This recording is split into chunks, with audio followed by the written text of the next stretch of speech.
The day the new treaty came into effect, I stood in line with 40 other human men, all of us veterans of the border war that had nearly destroyed both our peoples, and waited to be assigned an orc wife. My name is Daniel Hawthorne, and I had killed more orcs than I cared to remember during the 5 years of fighting. Now, according to the peace accord signed by both our leaders, every human male of fighting age who had served in the war was required to take an orc woman as his wife. It was meant to forge bonds between our species, to prevent future bloodshed through family ties.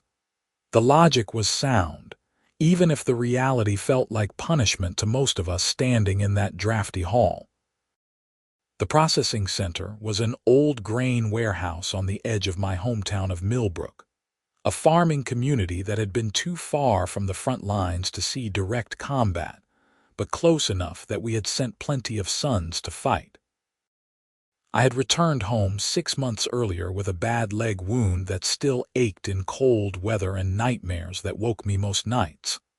My family's farm needed work, and I had been trying to lose myself in the rhythm of planting and harvest, but the treaty had other plans. Around me, the other men shifted nervously. Some I recognized from my unit. Others were strangers, farmers, and craftsmen who had served their time and come home hoping to return to normal life. None of us spoke much. What was there to say? We were about to be bound to women from a species we had been taught to fear and hate, women whose brothers and fathers we might have killed. The line moved slowly. At the front, behind a long wooden table, 3 orc officials checked documents and called names. Beside them stood groups of orc women, all dressed in simple traveling clothes, all looking as uncomfortable and unhappy as we felt. I tried not to stare, but I could not help noticing how different they looked from the warriors I had faced in combat. These women were not wearing armor or carrying weapons. They looked like farmers and craftswomen, pulled from their own lives and forced into this arrangement just as we were. When my turn came, I handed my discharge papers to the orc clerk, a broad-shouldered male with graying hair and elaborate tattoos on his arms. He looked at my documents, then at me, his yellow eyes unreadable. Daniel Hawthorne, infantry. 3 years on the Northern Front, 2 years in the mountain campaigns. His voice was deep and gravelly, and he spoke our language with only a slight accent. "You are assigned to Rishka." He gestured to the group of waiting women, and one of them stepped forward. My first thought was that there had been a mistake. Rishka could not have been more than 5 feet tall, barely reaching my shoulder. Where the other orc women were broad and muscular, she was small and slight, her frame almost delicate. Her green skin was paler than the others, almost the color of new leaves in spring rather than the deep emerald I associated with orc warriors. Her tusks were tiny, barely visible when her mouth was closed. She wore a dress that seemed too large for her, the sleeves falling past her wrists, and she clutched a small canvas bag that appeared to contain all her possessions. When she looked up at me, her eyes were enormous and the color of amber, and they held an expression of such profound anxiety that something in my chest tightened. "There must be a mistake," I said to the clerk. "She is just a girl." "Rishka is 19 years old," the clerk said flatly. "She is of age according to the treaty. You will accept your assignment." "But she is so small," I protested, trying to find words that would not sound cruel. "How is she supposed to work a farm? The treaty says the orc wives are meant to help with labor, to contribute to the household." Rishka flinched at my words, and I immediately felt like a bastard. But it was true. My farm was small, just me working land that should have had 3 or 4 hands tending it. My father had died while I was at war, and my mother had moved to live with my sister in the next town. I needed help, real help, and this tiny creature looked like she would struggle to lift a water bucket. The assignments are final, the clerk said, his tone brooking no argument. Rishka is your wife by treaty law. The marriage ceremony will be performed here, and you will take her home today. I opened my mouth to argue further, but the orc clerk's eyes hardened, and I saw the guards standing at the edges of the room shift their hands to their weapons. This was not a negotiation. This was the price of peace, and I would pay it whether I liked it or not. I looked down at Rishka again. She was staring at the floor now, her shoulders hunched, making herself even smaller. I could see her hands trembling where they gripped her bag. "Fine," I said quietly. "Let us get this over with." The ceremony was perfunctory and awkward. An official read the binding words in both our languages, declared us married under treaty law, and had us make our marks in a ledger. Rishka's hand shook so badly when she signed that she could barely write her name. I signed next to hers, my own handwriting not much steadier, and just like that, I had an orc wife. The walk back to my farm was 3 miles, and I set a moderate pace, conscious of Rishka struggling to keep up with her much shorter legs. She walked several steps behind me, never trying to come alongside, never speaking. I glanced back occasionally and saw her shifting her bag from hand to hand, her face set in concentration as she navigated the rutted road in shoes that looked worn through at the soles. Halfway there, I stopped and turned to face her. She nearly ran into me, stumbling to a halt with wide eyes. "Give me your bag," I said, holding out my hand. She clutched it tighter to her chest. "I can carry it. You are about to drop it. Give it here." For a moment, I thought she would refuse, but then she slowly extended the bag toward me. It was pitifully light, as if it contained almost nothing. I slung it over my shoulder alongside my own pack and continued walking, slowing my pace even more. "Thank you," she said softly from behind me, so quietly I almost missed it. I did not respond. I did not know what to say. My farmhouse came into view as we crested the last hill. It was a modest structure, 2 rooms downstairs and a sleeping loft above, with a barn and a few outbuildings scattered around the property. The fields stretched out on 3 sides, about 30 acres in total, some planted with wheat and corn, others lying fallow. It was not much, but it was mine, and I had been working myself to exhaustion trying to keep it running alone. Rishka stopped when she saw it, her eyes sweeping across the land. "It is a good farm," she said, and there was something in her voice that sounded like longing. "It needs work," I said gruffly. "The house is basic but sound. You will have the loft to yourself. I sleep down here." I saw something that might have been relief cross her face at that announcement, and I felt another stab of irritation mixed with shame. Neither of us wanted this marriage, but at least I was trying to be civil about it. Inside, the house was clean but sparse. I had only the furniture my parents had left behind: a table, 2 chairs, a bench near the fireplace, a bed in the corner that I had been using. I showed Rishka the loft, which was empty except for some storage crates and an old mattress I had shoved up there when I returned home. "I will bring up some bedding," I said. "There is a trunk that has quilts and blankets. It will be comfortable enough." She nodded, standing in the middle of the loft and still holding herself like she expected to be struck. "Are you hungry?" I asked. She nodded again, very slightly. I went back down and started putting together a meal such as it was. Bread from 2 days ago, hard cheese, some dried meat, and apples from the tree behind the house. I set it on the table and called up to her. When she came down the ladder, I noticed how carefully she moved, testing each rung before putting her weight on it. She sat at the table across from me and waited, her hands folded in her lap. "Eat," I said, pushing the food toward her. She reached for the bread, broke off a small piece, and brought it to her mouth. Her hands were still shaking. I watched her eat in tiny, careful bites like a bird, and realized she was probably terrified of me. The thought sat uneasily in my gut. I had spent 3 years fighting orcs, seeing them as monsters and enemies. I had watched friends die at orc hands. But this girl across from me did not look like a monster.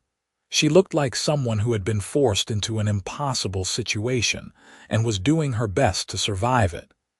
"You can have as much as you want," I said, trying to soften my tone. "You do not need to be afraid to eat."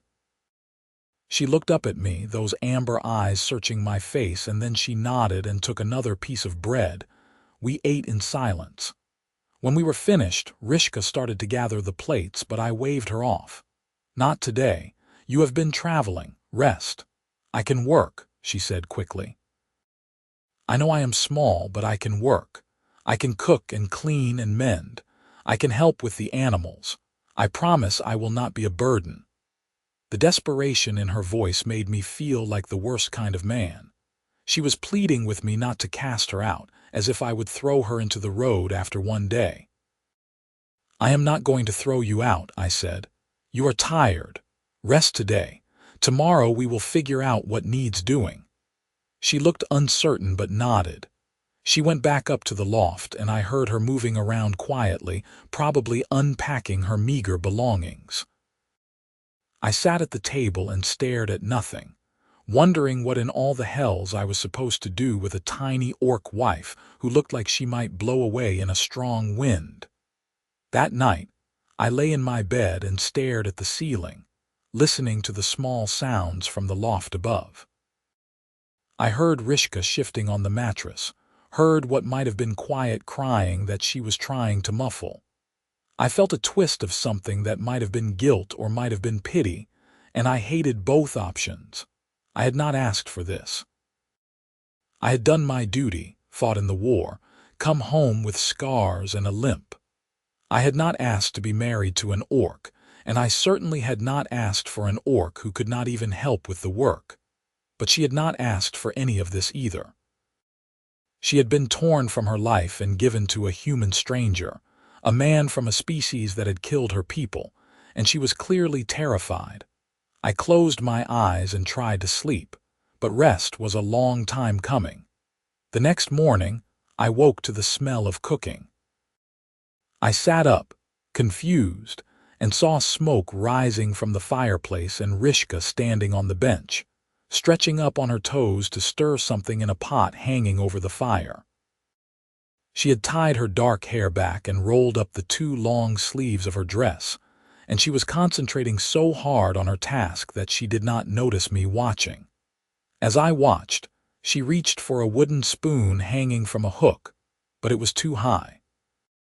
She stretched, going up on her very toes, her fingers just brushing the handle. The bench wobbled beneath her and my heart jumped. "Wait," I said, getting up quickly. I crossed the room and took the spoon down, handing it to her. "You are going to fall and crack your head open." "I can manage," she said, but she took the spoon, her cheeks darkening with what I realized was embarrassment. "I am making porridge. It will be ready soon." "You did not have to do that." "I want to be useful," she said simply. She climbed down from the bench and went to stir the pot.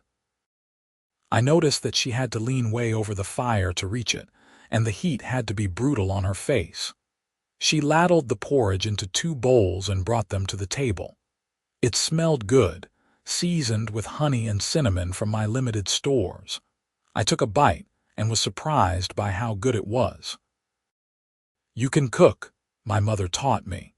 She sat across from me and ate her own portion in the same careful small bites as yesterday. "I worked in the kitchens of our clan hall. It was the only work they would give me. Why?" She gestured at herself. "I was born small. My mother said I was early, that I almost did not live. In orc culture, strength is everything. I could not fight, could not do heavy labor. My own father said I was a shame to the family." Her voice was matter-of-fact, but I heard the pain underneath. "That is a cruel thing to say to a child," I said before I could stop myself. She looked up, surprised. It was the truth. I was worthless to the clan. When the treaty assignments came, they sent me immediately. They were glad to be rid of me. I did not know what to say to that, so I focused on eating. But something had shifted in how I saw her. She was not just a burden foisted on me by the treaty. She was a person who had been rejected by her own people, just as I had been cast aside by mine in a different way. We were both unwanted, both just trying to survive. After breakfast, I took her outside to show her the farm. She walked beside me this time instead of behind, and I found myself shortening my stride so she could keep up. I showed her the barn, where I kept 2 cows, a handful of chickens, and an old plow horse named Barley. I showed her the vegetable garden, which was small and struggling because I had no time to tend it properly. I explained the crop rotation, the irrigation system my father had built, the repairs that needed doing on the fence line. Rishka listened to all of it with intense attention, nodding and asking occasional questions. When we reached the chicken coop, she stopped. "May I feed them?" she asked. "Sure." I showed her where I kept the grain, and she scattered it for the hens, clucking softly to them in a way that made the birds come right to her feet. She laughed when one pecked at her shoe, a bright, clear sound that startled me. It was the first time I had heard her laugh. "I like chickens," she said. "They do not care how big you are, they are practical that way." She looked up at me, and for the first time she almost smiled. Yes, practical. Over the next few days we fell into a routine. I worked the fields, plowing and planting, mending equipment, hauling water. Rishka took over the house and the small animals. She cooked meals that were far better than anything I had managed on my own. She cleaned and organized with an efficiency that made the house feel like a home again. She tended the chickens and collected eggs, milked the cows every morning and evening, and somehow found time to weed the garden. I watched her struggle with tasks that should have been simple. She had to use a stool to reach the pump handle for water, and even then, she could barely work it. Carrying the full buckets was clearly agony for her. She hauled them short distances at a time, stopping to rest her hands, her face tight with effort.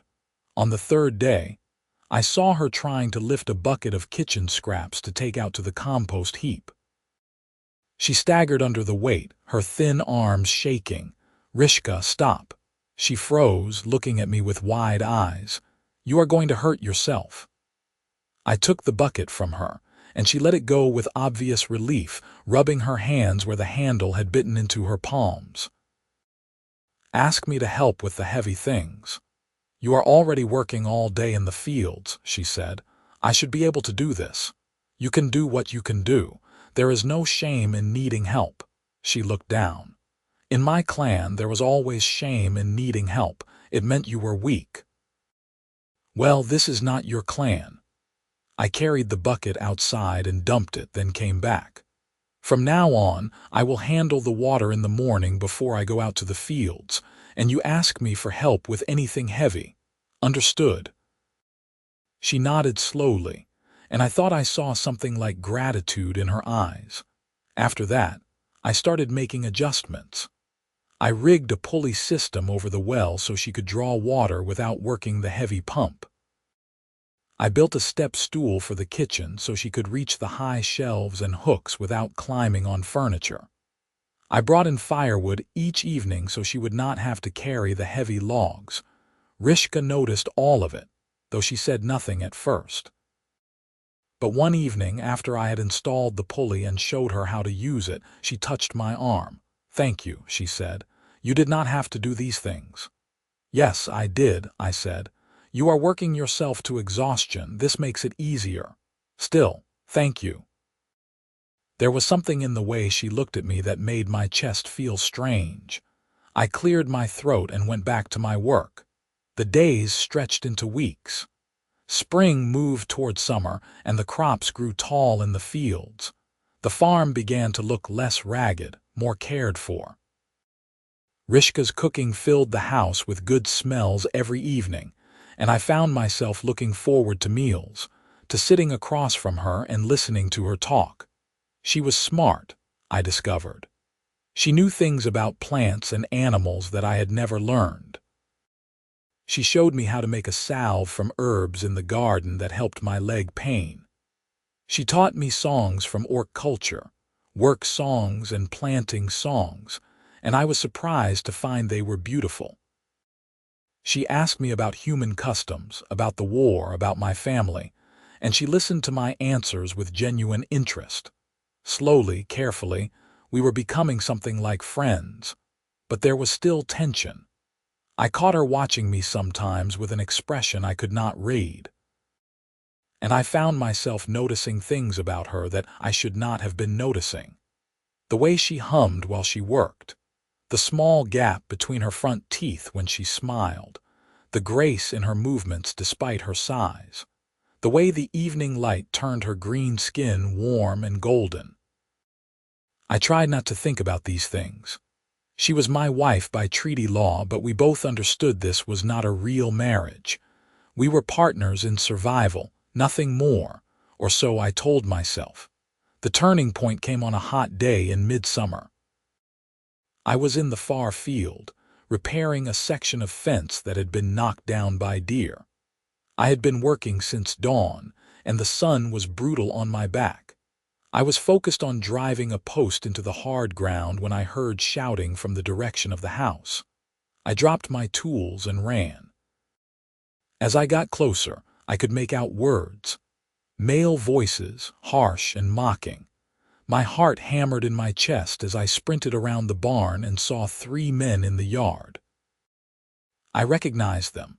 The Garrick brothers from a neighboring farm, known troublemakers who had avoided military service through some family connection. Rishka stood on the porch, holding a broom like a weapon, her back against the door. The brothers were in the yard, laughing and jeering. "Come on, little greenskin," the eldest, Marcus, was saying. "We just want to see what Hawthorne got saddled with. They say he got the runt of the litter." "Leave," Rishka said, her voice shaking but firm. "You are not welcome here. Not very friendly, are you?" Another brother, Simon, took a step forward. "Maybe we should teach you some human manners." I covered the last distance at a run and stepped between Rishka and the men, my fists clenched. "Get off my land." Marcus grinned, showing missing teeth. "There he is." "We were just meeting your orc bride, Hawthorne. Pretty little thing, is she not, in a freakish sort of way." I said, "Get off my land. Now." "Or what?" Simon squared up, his hand drifting to the knife at his belt. "You going to protect your orc whore? Maybe you have gone native, Hawthorne.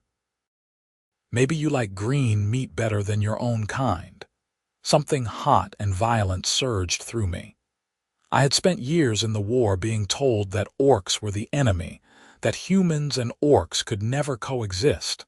I had believed it. But standing there, with Rishka frightened behind me and these bastards threatening my home, I realized that the real enemy was not species. It was cruelty.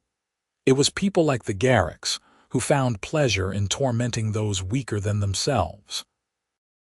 "She is my wife," I said, my voice low and dangerous. "And if you take one more step onto my property, I will break every bone in your body." Marcus's grin faded. He looked at his brothers, then back at me. "You are serious. You actually care about that thing. Get out." For a moment, I thought it would come to blows. I was ready for it, my body tensed and ready to fight.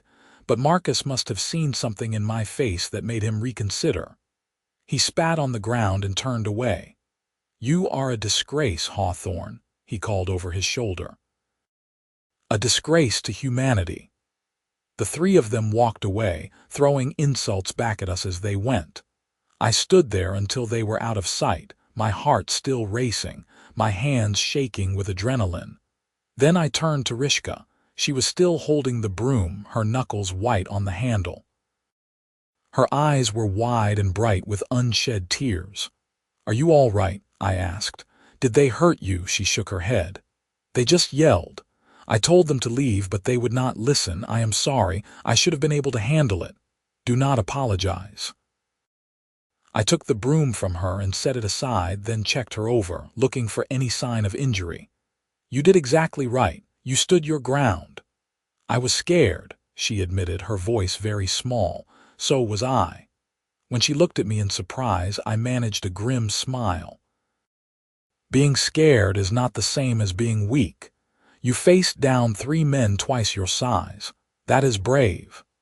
A tear spilled down her cheek, and without thinking, I reached up and brushed it away with my thumb. She froze at the contact, and so did I. We stood there for a heartbeat, my hand against her face, her eyes locked on mine. Then she leaned into my touch just slightly, and something inside me cracked open. "Daniel," she whispered. I pulled my hand back as if burned. "We should go inside. Make sure everything is secure." I turned away, not looking at her face, and went into the house. My hands were still shaking, but not from anger anymore. That night I could not sleep. I lay in my bed and stared at the ceiling, listening to the sounds from the loft, and admitted to myself what I had been denying for weeks. I cared about Rishka, not as a duty or an obligation, but as a person. I looked forward to her company. I wanted to hear her laugh. I had felt genuine fear when I thought those men might hurt her. And when I had touched her face, when she had leaned into my hand, I had wanted to pull her close and never let go. It was impossible. She was an orc. I was human. The treaty had forced us together, but that did not mean anything real could develop between us. Even if I was starting to have feelings, she almost certainly did not feel the same. She was just grateful to me for not being cruel, for treating her with basic decency. That was all, but the way she had looked at me. I rolled over and punched my pillow, trying to quiet my thoughts. It did not help. In the loft above, I heard Rishka moving around, unable to sleep as well. I wondered what she was thinking. I wondered if she had felt the same electric moment I had, or if I was imagining things. The next morning was awkward. We moved around each other carefully, not quite meeting each other's eyes. Rishka made breakfast, and we ate in near silence. When I headed out to the fields, she touched my arm. "Be careful today," she said. "Always am." "I mean it." She was looking at me with concern. "Those men might come back." "If they do, we will deal with it." She nodded, but she did not look convinced. I wanted to reassure her, to tell her I would always protect her, but the words felt too heavy, too revealing. So I just nodded and went to work. The day was uneventful, but I found myself glancing back toward the house more often than usual, checking. When evening came, I headed back with relief and found Rishka in the garden, harvesting vegetables for dinner. She had dirt on her hands and her dress, and there was a smudge of earth across her cheek that made her look very young and endearing. "Good harvest?" I asked. She held up a basket full of tomatoes, beans, and squash. "Very good. The garden is doing well." "That is your doing." "It was dying when you got here." She smiled, a real smile that showed the gap in her teeth, and I felt my heart do something stupid in my chest. We cooked dinner together that evening. She chopped vegetables while I prepared meat, and we moved around the small kitchen in an easy rhythm that felt natural. We talked about small things, the crops, the animals, plans for preserving food for winter. But underneath the mundane conversation, there was something else, a current of awareness that made every accidental touch feel significant. When dinner was ready, we sat down to eat. Rishka had made a stew with the fresh vegetables and herbs, and it was delicious. I told her so, and she blushed, the green of her cheeks darkening. "My mother would be proud," she said. "She always said cooking was about love, about caring for people." "She sounds like she was a good woman." "She was." Rishka looked down at her bowl. "She died when I was 15. An illness swept through our clan. My father blamed me for her death. He said I was too weak to help nurse her, that I let her die. That is not fair." "No, but he was grieving. People say cruel things when they grieve." She looked up at me. Your parents are gone too, yes. My father died while I was at war. Heart gave out. My mother lives with my sister now. She could not manage the farm alone. Do you miss them? Every day. We sat in comfortable silence for a while, eating and thinking. Then Rishka spoke again, her voice soft. Daniel, can I ask you something? Of course. Why did you defend me? Against those men, I mean. You could have let them say what they wanted. You could have even agreed with them, but you stood up for me. I set down my spoon and looked at her. Because you are under my protection. Because this is your home as much as mine. And because what they were saying was wrong. But I am an orc, your enemy. You were never my enemy, Rishka. The soldiers I fought in the war, the warriors who killed my friends, they were my enemies. But you are just a woman who was dealt a bad hand, same as me, and in the last few weeks you have become. I paused, trying to find the right words. You have become important to me. Her eyes widened. Important? Yes. I forced myself to hold her gaze. I look forward to seeing you every day. I enjoy your company. I admire your strength and your kindness, and I want you to be happy here, not just surviving, but truly happy. Rishka's eyes filled with tears, but she was smiling. I am happy here, happier than I have ever been. You have given me a home, Daniel. You have treated me with more respect and kindness than my own family ever did. I was so afraid when they assigned me to you. I thought you would be cruel, that you would hurt me or hate me. But you are a good man, the best man I have ever known. My throat felt tight. Rishka. She reached across the table and took my hand. Her fingers were small and calloused from work, and they trembled slightly in mine. I know this marriage was forced on both of us, she said. I know we did not choose this, but I am glad I was assigned to you. I cannot imagine being anywhere else now. I turned my hand over and laced my fingers through hers. I am glad you are here too. I did not think I would ever say that, but it is true. This place was empty before you came. I was just going through the motions, but you made it feel like home again. We sat there holding hands across the table, and the moment felt both enormous and fragile, like something that could shatter if we breathed too hard. What are we doing? Rishka whispered. I do not know, but I do not want to stop. She laughed, a little watery, and squeezed my hand. Me neither. We finished dinner still holding hands, eating awkwardly with our other hands and laughing at ourselves. When the meal was done, we cleaned up together, and the kitchen felt too small and too warm with both of us in it. Every time we passed each other, every time our arms brushed, I felt that electric current again. Finally, when everything was cleaned and put away, we stood facing each other in the dim firelight. Rishka looked up at me, her amber eyes reflecting the flames. I should go to bed, she said, but she did not move, probably wise. Neither of us moved. Daniel, she said, her voice barely audible. Would you mind if I hugged you? Just once. In answer, I opened my arms. She stepped into them, and I wrapped her in an embrace, careful of her small frame. She pressed her face against my chest, her arms going around my waist as far as they could reach, and I rested my chin on the top of her head. She fit against me perfectly, like she was meant to be there. We stood like that for a long time, just holding each other in the quiet house.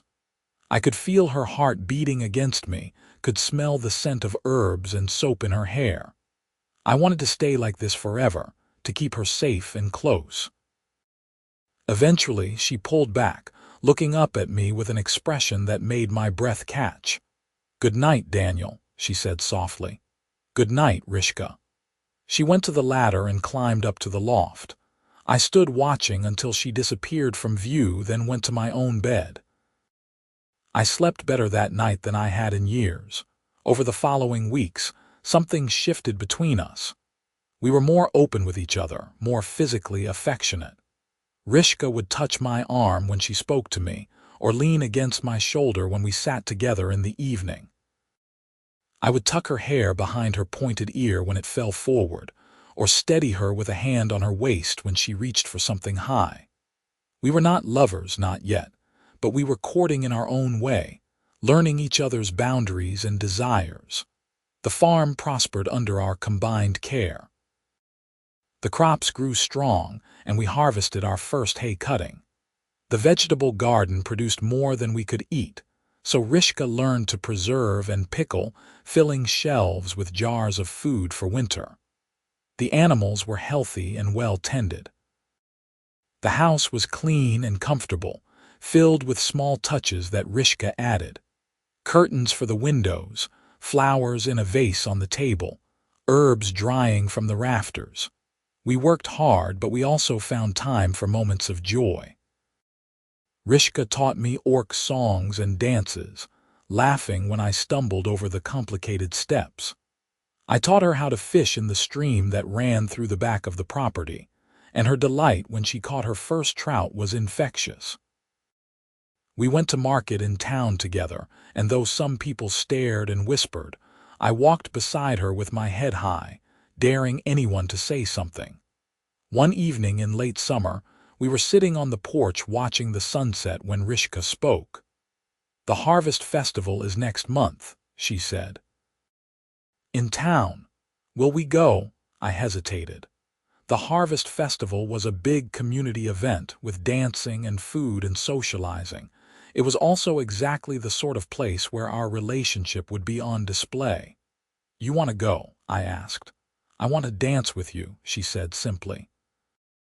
"I want people to see that we are happy together. I want to show them that this can work, that humans and orcs can build a life together." I took her hand. "Then we will go, and I will dance with you until my bad leg gives out." She laughed and leaned her head on my shoulder. "I will settle for one dance." The Harvest Festival arrived on a clear, cool evening with the first hint of autumn in the air. Rishka had made herself a new dress for the occasion, working on it in secret for weeks. When she came down from the loft wearing it, I actually stopped in my tracks. The dress was deep blue, the color of twilight, and it fit her properly for the first time since I had met her. She had embroidered green vines along the hem and sleeves, and she had done something with her hair, braiding it with ribbons. She looked beautiful. "What do you think?" she asked, turning in a circle. "I think I am the luckiest man alive," I said honestly. She blushed and smiled, and we set out for town. The festival was in full swing when we arrived. Lanterns hung from the trees in the town square, and long tables were laden with food. Musicians played in a corner, and people danced in the open space in front of them. Children ran around playing games, and the air smelled of roasted meat and fresh bread. Heads turned when we walked in. Conversations paused. I felt Rishka's hand tighten on my arm, but she kept her head high. We moved through the crowd, stopping to speak to people I knew. Most were polite if reserved. Some even smiled at Rishka and complimented her dress. But I saw the Garrick brothers standing with a group of men near the ale barrel, and they watched us with undisguised hostility. "Ignore them," I murmured to Rishka. "I am trying." We got food and found a place to sit.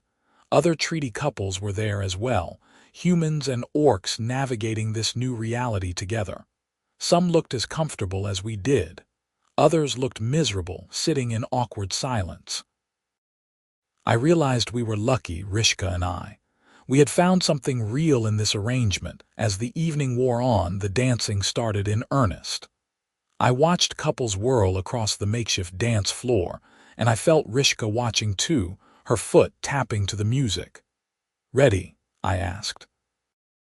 She looked up at me with shining eyes. "Yes."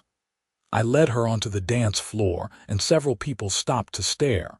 I put one hand on Rishka's waist and took her hand with the other. She had to reach up to place her free hand on my shoulder, and I bent down slightly to make it easier. The music started, a lively jig, and we began to dance. Rishka was light on her feet, and she followed my lead easily. We spun and stepped, and soon we were both laughing, caught up in the music and the moment. I forgot about the people watching. I forgot about the Garricks and their hatred. All that mattered was Rishka in my arms, smiling up at me like I had hung the moon. When the song ended, there was a smattering of applause, and I realized people had been watching. Some were smiling. A few even looked approving. "One more?" I asked Rishka. "As many as you want," she said breathlessly.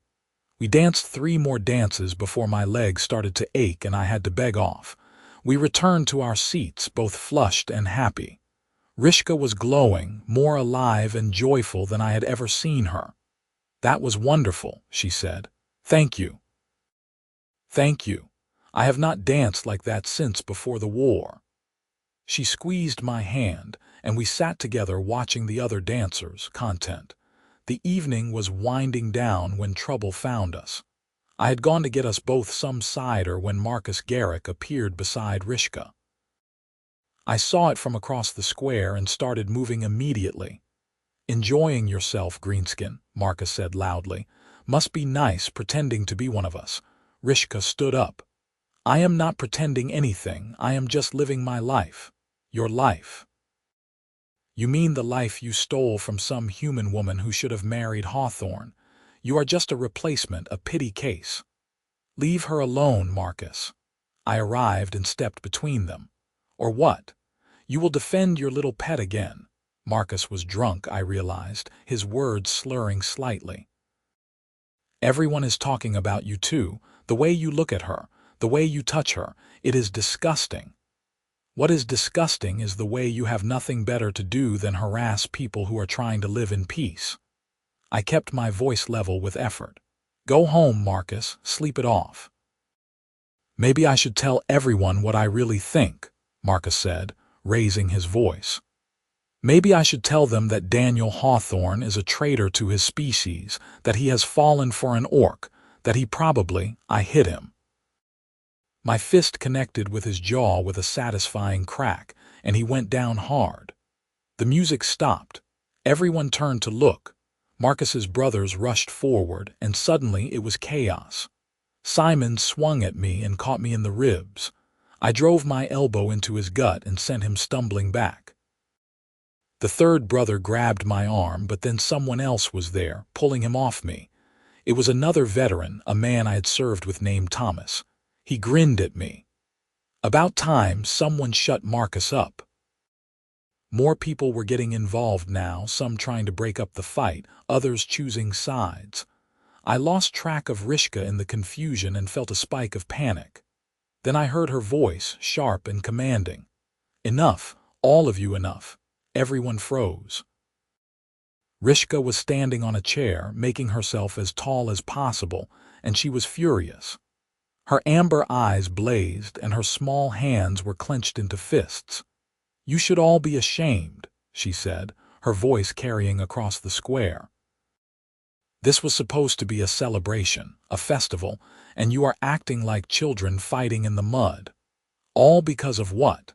Because a human and an orc dare to care about each other. Because we dare to make this treaty work." She looked around at the crowd, meeting eyes, and people looked away. "My people and yours fought a terrible war. We all lost people we loved. We all carry scars. The treaty was supposed to end that, to forge bonds so we would never fight again. And yes, it was forced on us. Daniel and I did not choose each other, but we chose to make the best of it. We chose to build a life together. We chose to respect each other and care for each other, and now we are choosing to love each other." My heart stopped. She had said it, out loud in front of everyone. Rishka turned to look at me and her eyes were soft. "I love Daniel. He is a good man, an honorable man. He treats me with kindness and respect. He makes me laugh. He makes me feel safe.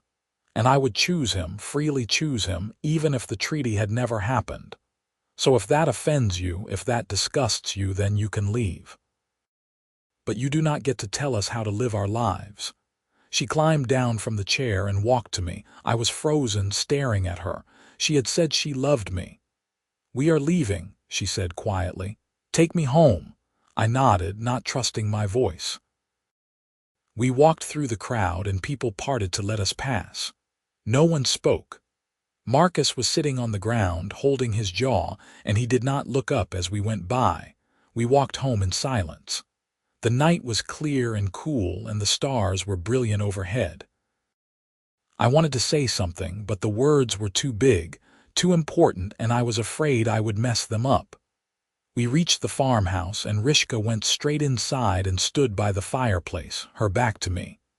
I followed her in and closed the door. Rishka, I started. I am sorry, she said, her voice tight. I should not have said that. I should not have spoken for you. You probably do not feel the same way, and now I have embarrassed you in front of the whole town. Rishka, look at me. She turned, and there were tears on her face. I do love you. I have for weeks now. I tried not to. I tried to tell myself it was just gratitude or friendship, but it is more. It is so much more. And I understand if you do not. I crossed the room in 3 strides and kissed her. She made a small sound of surprise against my mouth, and then she was kissing me back, her small hands coming up to grip the front of my shirt. I cupped her face, mindful of her tusks, and poured everything I felt into that kiss. All the longing, all the fear, all the hope. When we finally broke apart, we were both breathing hard. Rishka looked up at me with wide eyes. I love you too, I said, the words rushing out. I have been trying not to fall for you, trying to tell myself it was impossible, but I failed. I love you, Rishka. I love your strength and your courage. I love your laugh and your kindness. I love the way you care for this farm and for me. I love everything about you. She let out a sob and threw her arms around my neck, and I lifted her off her feet, holding her close. She was crying and laughing at the same time, her face buried in my shoulder. I was so scared, she said against my neck. I thought you only saw me as a duty, as something you had to tolerate. Never. I set her down but did not let her go. You are the best thing that has happened to me. You brought this place back to life. You brought me back to life. She pulled back to look at me, her eyes searching my face. What do we do now? Now, I smiled and wiped the tears from her cheeks with my thumbs. Now we stop pretending this is just a treaty arrangement. Now we make this a real marriage if you want that. I want that, she whispered. More than anything. I kissed her again, softer this time, a promise. She melted against me and I felt the last of my walls crumble. This was right. She was right. Us together was the most right thing in my life. We stayed up late that night, sitting by the fire and talking. We talked about our feelings, about when we had first started to care for each other, about our fears and hopes. We made plans for the future, for the farm, for the life we would build together. When we finally went to bed, Rishka paused at the bottom of the ladder to the loft. I do not want to sleep alone anymore, she said quietly. Can I stay with you? I was hoping you would ask. She climbed into bed beside me, and I pulled her close, her small body tucked perfectly against mine. She rested her head on my chest, and I stroked her hair, still hardly believing this was real. Daniel, she murmured. Yes. I am glad they assigned me to you. I am glad for all of it, even the hard parts, because it brought me here. Me too. I would go through it all again if it meant ending up with you. She tilted her head up and kissed my jaw. Sleep well, my love. You too. I lay awake long after Rishka fell asleep, listening to her breathing and feeling the warmth of her body against mine. I thought about the war, about all the violence and hatred, and I marveled at how we had come through it to this moment of peace and love. The treaty had forced us together, but we had chosen each other. That choice, that commitment, was worth more than any decree or law. The autumn passed in a blur of work and happiness. We brought in the harvest together, working side by side in the fields. Rishka learned to drive the wagon, standing on a box to see over the front, and I learned to trust her with tasks I would have thought impossible for someone her size. She was resourceful and determined, and she found ways to accomplish things that played to her strengths rather than her limitations. We went to market every week, and slowly, people began to accept us. It helped that we were clearly happy, clearly in love. Other treaty couples started coming to us for advice, asking how we made it work. We were honest with them. It took patience, communication, and a willingness to see past old prejudices. But mostly, it took deciding to try, really try to build something good. Marcus Garrick and his brothers kept their distance after the festival. I heard through town gossip that Marcus had lost several teeth from my punch, and that the incident had damaged the Garrick family's reputation. I felt a small, petty satisfaction at that, though I tried not to dwell on it. We had better things to focus on. As winter approached, Rishka and I prepared the farm for the cold months ahead. We preserved food, stored firewood, and made sure the animals had shelter. We also made the house more comfortable, adding insulation and repairing the roof. Working together had become second nature now, and we moved in sync, anticipating each other's needs. One snowy evening in early winter, I was sitting by the fire repairing a harness when Rishka came and sat beside me. She had been quiet all day, and I had sensed she had something on her mind. "Daniel, I need to tell you something," she said. I set aside my work and gave her my full attention. "What is it?" I am with child. For a moment I did not understand. Then the meaning of her words hit me and I felt like I had been struck by lightning. We are. She nodded, her hand moving to her still flat belly. "I think so. It is early, but the signs are there. I know this is unexpected. We have only been truly together for a few months, and I do not know if you are ready, but—" I pulled her into my arms, holding her tight. "Are you happy about this?" I asked. "Yes," she whispered. "Terrified but happy. Are you?" "I am. I am amazed. I am honored. I am already thinking about building a cradle and adding a room to the house." I pulled back to look at her. "I am ready, Rishka. I want this life with you. I want our family." She was crying again, but smiling. "I was so afraid you would not want this. I want everything with you." I kissed her forehead, her cheeks, her lips. "We are going to be parents." We sat together planning, imagining, dreaming. A baby, our baby. A child who would be both human and orc. A living symbol of the peace that was slowly taking hold between our peoples. The winter was hard, as winters always were, but we faced it together. Rishka's pregnancy progressed normally, though she tired more easily and I took on more of the heavy work. She grew round and glowing, and I fell more in love with her every day. We told people in town about the baby, and reactions were mixed. Some were genuinely happy for us. Others were skeptical or disapproving. But we also received gifts: a blanket from one neighbor, a hand-carved toy from another. Slowly, incrementally, minds were changing. Spring came again, and with it, new life. The trees budded, the fields turned green, and Rishka went into labor on a warm afternoon in late spring. I sent for the midwife, a stern older woman named Martha who had delivered half the babies in the region. She arrived quickly, took one look at Rishka and sent me out of the house. "Go tend your animals," she said. "This is going to take a while and I cannot have you hovering." I paced outside for hours, listening to the sounds from inside and feeling completely helpless. This was worse than any battle I had been in, worse than any fear I had felt in the war. Rishka was in pain, and there was nothing I could do to help her. Finally, as the sun was setting, I heard a new sound. The thin, reedy cry of a baby. I was inside in an instant. Martha was holding a small bundle and she was smiling, which I took as a good sign. "You have a daughter," she said. "Small but healthy, strong lungs on her." She handed the bundle to me and I looked down at my child for the first time. She was tiny, even smaller than I had expected. Her skin was a pale green, lighter than Rishka's. Her eyes were closed, but I could see dark lashes against her cheeks. She had tiny pointed ears and the smallest tusks, barely visible.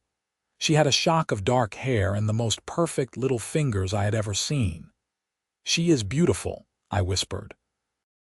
"Go show her mother," Martha said. "She is asking for you." I crossed to the bed where Rishka lay, exhausted but radiant. She held out her arms, and I placed our daughter in them. "Hello, little one," Rishka murmured. "I am your mother, and this is your father. We love you so much." Our daughter opened her eyes, revealing amber irises just like her mother's, and looked up at us with unfocused curiosity. "What should we name her?" I asked. Rishka thought for a moment. "Lily, like the flowers that grow by the stream, beautiful and strong." "Lily," I repeated. "Perfect." I sat on the edge of the bed, and the three of us stayed like that for a long time, a family, complete and whole. The seasons turned, and Lily grew. She was small like her mother, but healthy and bright. She had Rishka's smile and my stubbornness. She learned to walk and talk, and she brought joy into our lives that I had not known was possible. The farm continued to prosper. We expanded our land, bought more animals, and built the addition to the house that we had planned. Other treaty couples in the area looked to us as examples, and we helped where we could, offering advice and support. The prejudice against orcs did not disappear overnight, but it faded slowly. As more mixed families formed, as more children like Lily were born, people began to see that the old hatreds did not have to define the future. It was not perfect, and there were still incidents, still people who clung to bigotry. But change was happening. One evening, several years after Lily was born, I was sitting on the porch watching the sunset. Rishka came out and sat beside me, and Lily climbed into my lap, chattering about something she had seen in the garden. "Happy?" Rishka asked me, leaning her head on my shoulder. "More than I ever thought possible," I said honestly. "When they assigned you to me, I thought my life was over. I thought I was being punished. But you were a gift, Rishka. You and Lily are the best things that ever happened to me. You saved me," she said softly. "Not just from those men, but from a life where I was told I was worthless. You showed me that I had value, that I could be loved. You gave me a home and a family. You gave me everything. We saved each other." Lily squirmed in my lap, pointing at a bird flying across the darkening sky.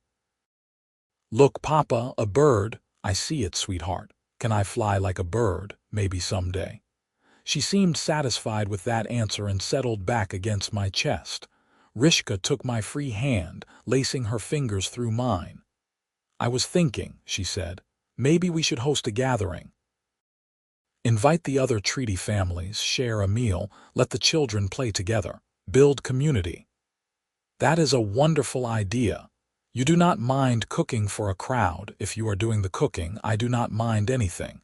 She laughed and kissed my cheek. "I love you, Daniel Hawthorne."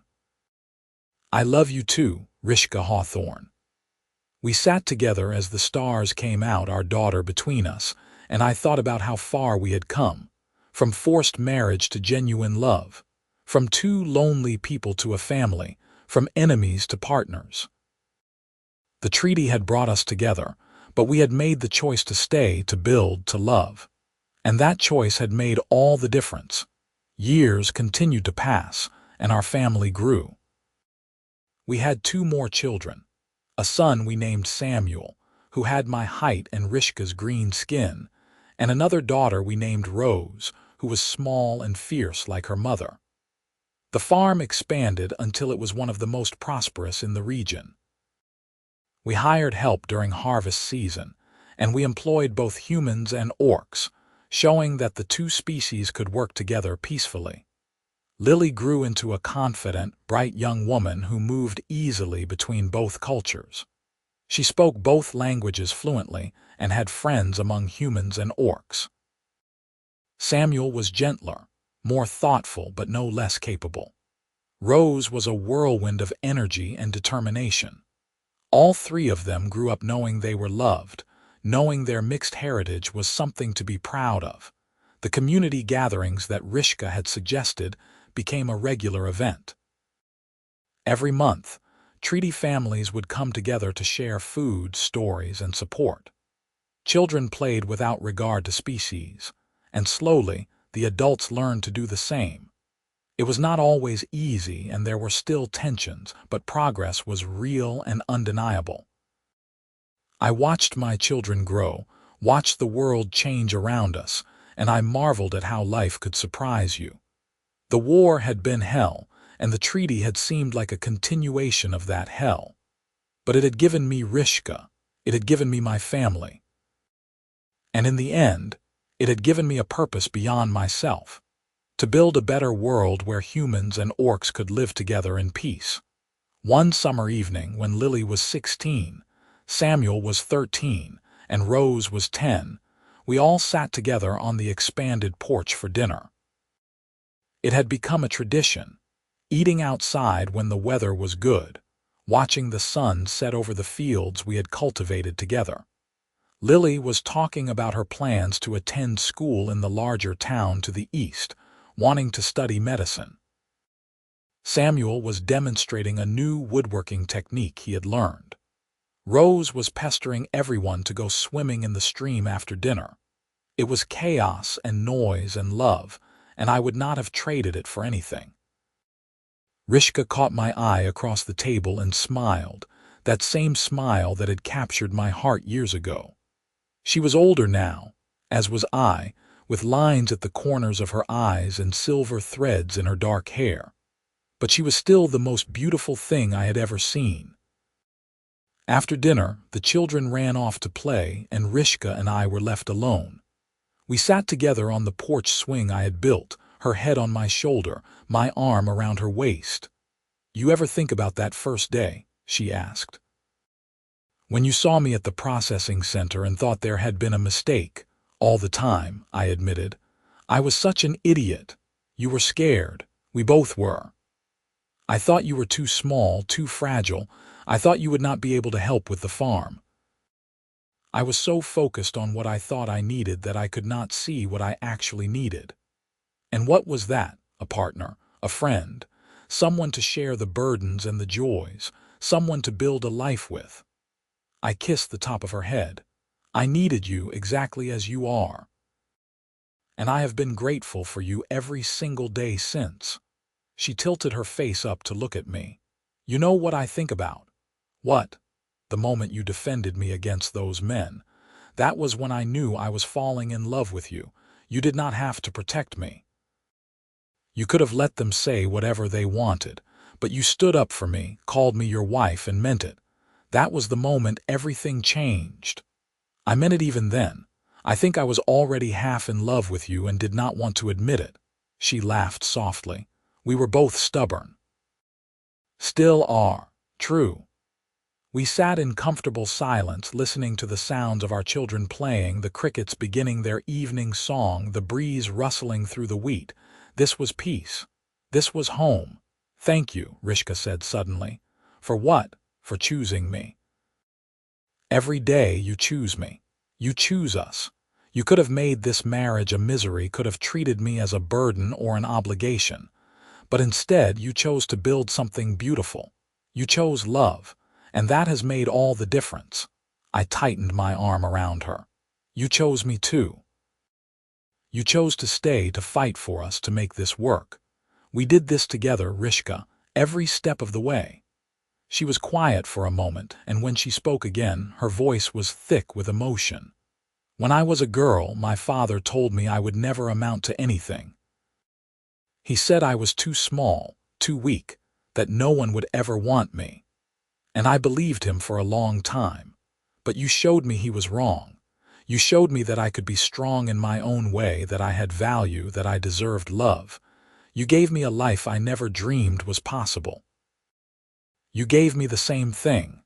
I came back from the war broken, lost, just going through the motions. You reminded me what it meant to live, to hope, to love. You healed me in ways I did not even know I needed. We kissed then, a soft, sweet kiss that tasted of years and understanding and commitment.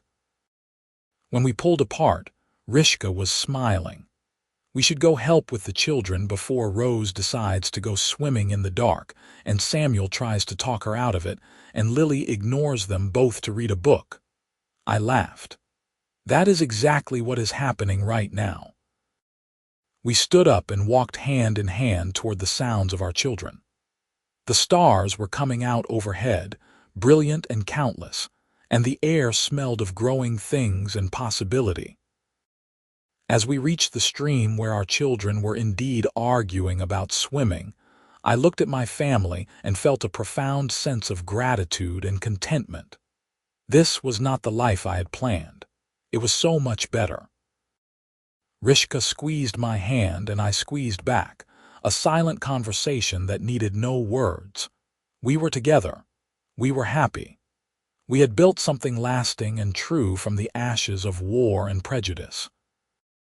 And as I watched Rose finally convince her siblings to go swimming, as I saw them splash and laugh together in the fading light, I knew that our love had created something that would ripple out into the world. Our children would carry forward the lesson we had learned, that love could bridge any divide, that families could be built from the most unlikely beginnings, and that choosing each other every day was the greatest adventure of all. The treaty had brought us together, but it was our choices, our commitment, our love that had created this beautiful, chaotic, perfect life. And I would not change a single moment of it. As we joined our children at the stream, as Rishka laughed and Rose splashed us both, as Samuel pointed out constellations and Lily actually put down her book to join the fun, I felt the past and present and future merge into one perfect moment. This was our happily ever after.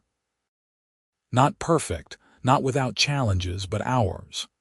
Built on love, strengthened by choice and blessed with joy, and it was everything